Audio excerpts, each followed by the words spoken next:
Yay, ang laki na ng kamatis. So ready to transfer na to guys. Ita-transfer ko na ngayon ang kamatis.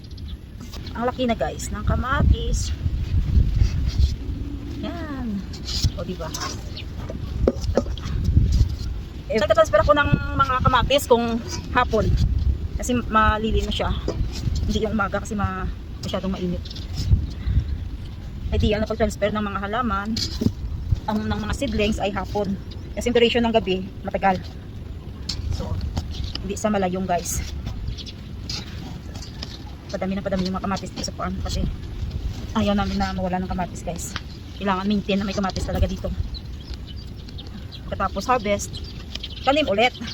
Harvest, tanim ulit. Diyan. So dito ko ililipat. Diyan ko ililipat guys. Nalagyan ko na yan ng abono, no? Chicken manure. Yung bawat hole niyan. May chicken manure na yan guys. Yan. Dito puro kamatis yan guys.